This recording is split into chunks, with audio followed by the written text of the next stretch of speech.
ভিক্ষাং দেহি পাকিস্তান সৰকাৰৰ এতিয়া এই ধৰণৰ এটা পৰিস্থিতি ভিক্ষাং দেহি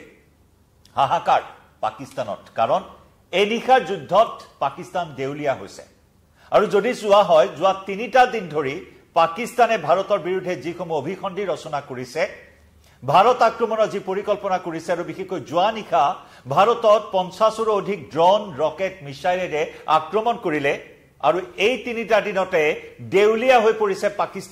পাকিস্তানত এতিয়া কঙাল হৈ পৰিছে পাকিস্তান ঋণ বিচাৰি এতিয়া হাবাথুৰি খাবলগীয়া হৈছে পাকিস্তান আৰু সেইবাবে এতিয়া পাকিস্তানৰ নাজল নাথল অৱস্থাৰ সৃষ্টি হৈছে ভিক্ষাং দেহি এতিয়া ভিক্ষা খুজিবলগীয়া হৈছে ভিক্ষা খুজি হাহাকাৰ কৰিবলগীয়া হৈছে পাকিস্তানে নমস্কাৰ প্ৰিয় দৰ্শক মই জয়ন্ত মাধৱ গোস্বামী আপোনাক স্বাগতম জনাইছো নিউজ 18 অসম নটিছৰ ডিজিটেল লাইভলৈ এই মুহূৰ্তত কেইবাটাও ডেভেলপমেন্ট আমি লৈ আহিছো আপোনালোকৰ সন্মুখলৈ পাকিস্তানৰ ডেভেলপমেন্ট যি পাকিস্তানে ভাৰতক পৰমাণু অস্ত্ৰৰ ভাবুকি দি আহিছে সেই পাকিস্তানে এতিয়া ভিক্ষা খুজিবলগীয়া হৈছে এতিয়া ভিক্ষা খুজি হাহাকাৰ কৰিবলগীয়া হৈছে যোৱা 3টা দিনত 1 লাখ কোটি টকা লোকসান হৈছে 1 লাখ কোটি টকা $1 ট্ৰিলিয়ন লোকসানৰ সন্মুখীন হৈছে পাকিস্তান এনেকুৱা এতিয়া নাজল নাথল অৱস্থাৰ সৃষ্টি হৈছে পাকিস্তানৰ যে ভাৰতক আক্ৰমণ কৰাৰ ভাবুকি দিয়া পাকিস্তানে এতিয়া চলিব নোৱাৰা অৱস্থাৰ সৃষ্টি হৈছে আৰু যাৰ বাবে পাকিস্তানৰ জনতাৰ প্ৰতিবাদৰ সন্মুখীন হোৱাৰো খবৰ ইতিমধ্যে আমি আপোনাক জনাই আহিছো ইতিমধ্যে ভাৰতৰ বিভিন্ন বাতৰি অপপ্ৰচাৰ চলাই থকা পাকিস্তানে এতিয়া নিজৰ এই ধৰণৰ এটা অৱস্থা অৰ্থনীতিৰ মেৰুদণ্ডহীন এটা অৱস্থাৰ সন্মুখীন হ'বলগীয়া হৈছে ভাৰতৰ বিৰুদ্ধে এই ধৰণৰ এটা স্থিতি গ্ৰহণ কৰি পেহেলগাম কাণ্ড সন্ত্ৰাসবাদীক লালন পালন দি অহা পাকিস্তানে পেহেলগাম কাণ্ড সংঘটিত কৰিলে আৰু সেই পৰিণাম এতিয়া সেকেন্ডে মুহূৰ্তে ভুগিবলগীয়া হৈছে পাকিস্তান আমি পুনৰ জনাইছো 3টা দিনত হুৰাহুৰে পাকিস্তানৰ শেয়াৰ বজাৰ খহিছে শেয়াৰ বজাৰৰ অভূতপূৰ্ব স্খলন এতিয়া পাকিস্তানত আৰু 1 লাখ কোটি লোকসানৰ সন্মুখীন হৈছে যোৱা 3টা দিনত দেউলিয়া পাকিস্তানে এতিয়া ভিক্ষা খুজিবলগীয়া হৈছে আন্তৰ্জাতিক মুদ্ৰা নিধিৰ ওপৰত বেইল আউট পেকেজ যি আন্তঃৰাষ্ট্ৰীয় মুদ্ৰা নিধি IMF ইন্টাৰনেশ্যনেল মনিটাৰী ফাণ্ডে বেইল আউট পেকেজ প্ৰদান কৰে সেই বেইল আউট পেকেজ বিচাৰি এতিয়া পাকিস্তানে হাহাকাৰ কৰিবলগীয়া হৈছে IMFৰ ওচৰত ডাঙৰ খবৰ ডাঙৰ ডেভেলপমেন্ট এই মুহূৰ্তত আমি জনাইছো আপোনাক পাকিস্তানৰ সন্মুখত এয়া মহাবিপদৰ সন্মুখীন হৈছে পাকিস্তানে ভাৰতক জুকাই লৈ মহাবিপদৰ সন্মুখীন হৈছে ইতিমধ্যে ভাৰতে যি প্ৰত্যাক্ৰমণ চলাইছে কালিৰ আক্ৰমণৰ পিছত লাহোৰ ইছলামাবাদ কৰাচী বন্দৰো তছনছ হৈ পৰিব পাৰে যিকোনো মুহূৰ্তত কাৰণ ভাৰতীয় নৌসেনা এই মুহূৰ্তত এক্টিভ মোডত আছে এক্টিভেট কৰি দিয়া হৈছে INS বিক্ৰান্ত যি INS বিক্ৰান্তৰ পৰাক্ৰম দেখি বুকু কপিছে পাকিস্তানৰ কৰাচী পোৰ্ট যদি তছনছ হৈ পৰে পাকিস্তান ভাতে মৰিব মুঠৰ ওপৰত পাকিস্তানৰ অস্তিত্ব নাথাকিব আৰু সেইবাবে এতিয়া ভিক্ষা খুজিবলগীয়া হৈছে ভিক্ষাং দেহি এই পৰিস্থিতি হৈছে এতিয়া পাকিস্তানৰ যত নেকি আন্তঃৰাষ্ট্ৰীয় মুদ্ৰা নিধিৰ পৰা এতিয়া পাকিস্তানে ঋণৰ পৰা বঞ্চিত হোৱাৰ উপক্ৰম হৈছে যি ডাঙৰ খবৰ আহিছে আমাৰ হাতলৈ IMF পুনৰ বিবেচনা কৰিব বেইল আউট পেকেজ পাকিস্তানক দিবনে নাই যি বেইল আউট পেকেজৰ জৰিয়তে পাকিস্তানৰ ক্লাইমেট ৰেজিলেশ্যনৰ পৰা আৰম্ভ কৰি প্ৰকৃতিৰ সুৰক্ষাৰ বাবে সেই পুঁজি যোগান ধৰে বা সাহায্য যোগান ধৰে বিশেষকৈ এই বেইল আউট পেকেজ হৈছে আমি এই মুহূৰ্তত জনাইছো এই বেইল আউট পেকেজ হৈছে অৰ্থনৈতিক সহায়তা এটা আৰ্থিক সাহায্য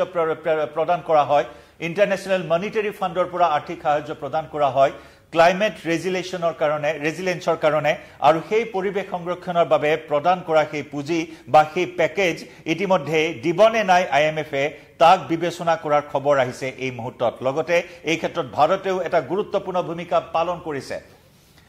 আন্তঃৰাষ্ট্ৰীয় মুদ্ৰা নিধিৰ পৰা এতিয়া পাকিস্তান বঞ্চিত হ'ব পাৰে কাৰণ IMF পুনৰ বিবেচনা কৰিব বেইল আউট পেকেজ পাকিস্তানক এইখিনি মুহূৰ্তত দিব নে নাই কাৰণ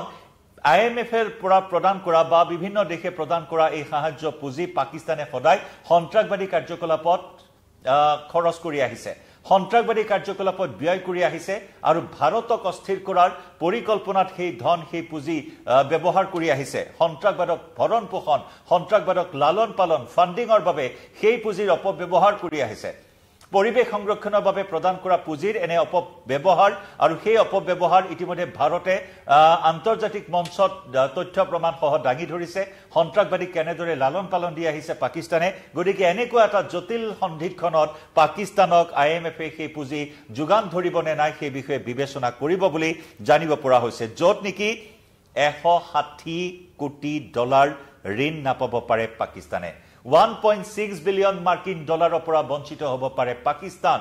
এই মুহূৰ্তৰ সবাতোকৈ ডাঙৰ খবৰ বিগ ব্ৰেকিং নিউজে হৈছে যে IMFৰ পৰা 160 কোটি টকাৰ ঋণ এতিয়া পাকিস্তানে নাপাব পাৰে আৰু এই ক্ষেত্ৰত আজি সিদ্ধান্ত গ্ৰহণ কৰিব IMFৰ বৈঠক আছে আন্তৰ্জাতিক মুদ্ৰা নিধিৰ এক গুৰুত্বপূৰ্ণ বৈঠক আছে IMFৰ বৈঠকত এই সিদ্ধান্ত গ্ৰহণ কৰা হ'ব যে এই সময়ছোৱাত পাকিস্তানক এই 160 কোটি ডলাৰৰ ঋণ দিয়া হ'ব নে নহয় আকৌ এবাৰ মুখ ঠেকেচা খোৱাৰ পথত পাকিস্তান আন্তৰ্জাতিক মুদ্ৰা নিধিৰ সন্মুখত আজি মুখ ঠেকেচা খাব পাৰে পাকিস্তানে পৰিৱেশ সংৰক্ষণৰ নামত পাকিস্তানে বিচাৰিছে এই ঋণ ভাবক মিথ্যাচাৰ সদায় মিথ্যাচাৰৰ আশ্ৰয় লৈ থকা পাকিস্তানে এনেকুৱা এটা সময়ত ভাৰতৰ বিৰুদ্ধে যুঁজিব নোৱাৰি তিষ্ঠিব নোৱাৰি এতিয়া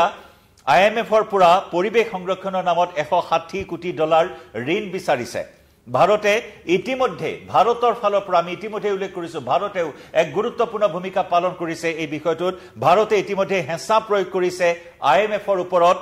পাকিস্তানক বেইল আউট পেকেজ নিদিবলৈ ভাৰতে হেঁচা প্ৰয়োগ কৰিছে ভাৰতে ইতিমধ্যে বুজাই দিছে যে এই পুঁজি সন্ত্ৰাসবাদী কাৰ্যকলাপত প্ৰয়োগ কৰিব ব্যৱহাৰ কৰিব পাকিস্তানে আৰু যাৰ বাবে ভাৰতৰ ফালৰ পৰা এটা হেঁচা গৈছে IMFলৈ যাতে এই পুঁজিৰ অপব্যৱহাৰ নহয় গতিকে এই সময়ছোৱাত এই পুঁজি যাতে পাকিস্তানক বেইল আউট পেকেজ যাতে পাকিস্তানক দিয়া নহয় তাৰ বাবে হেঁচা ভাৰতৰ ফালৰ পৰা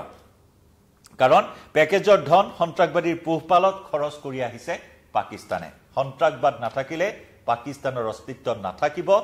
এই ধৰণৰ এটা ধাৰণা পাকিস্তানৰ আৰু সন্ত্ৰাসবাদক পুহি ৰখা পাকিস্তানে ইয়াৰ পৰিণাম এতিয়া প্ৰতিটো মুহূৰ্ততে লাভ কৰা পৰিলক্ষিত হৈছে আৰু এয়া হৈছে এটা ভয়ংকৰ পৰিণাম ভিক্ষা খুজিবলগীয়া হৈছে এতিয়া ভিক্ষা খুজিবলগীয়া হৈছে মাত্ৰ 3 দিনৰ এই ধৰণৰ এটা কুচকাৱা যুদ্ধৰ আৰু বিশেষকৈ জোৱানিখাৰ যি কুচকাৱা জোৱানিখা ভাৰতক আক্ৰমণ কৰাৰ যি চক্ৰান্ত যি অপচেষ্টা আছিল ভাৰতৰ আকাশত যি দীপাৱলীৰ সৃষ্টি কৰিলে পাকিস্তানৰ ৰকেট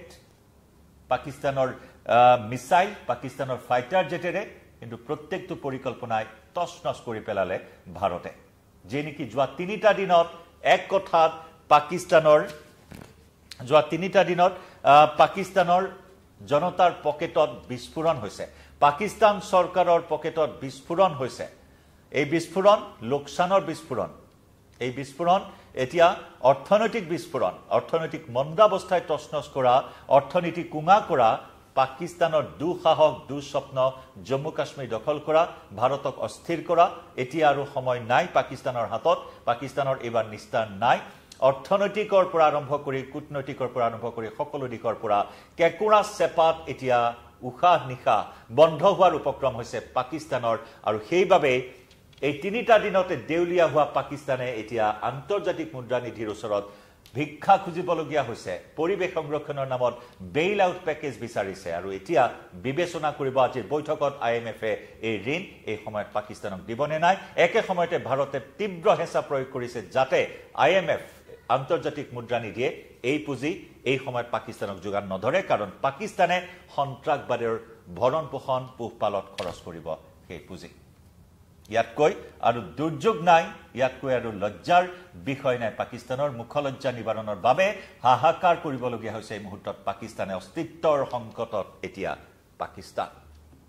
জনাই যাম প্ৰতিটো খবৰ লাইভৰ পৰা বিদায় লৈছো ধন্যবাদ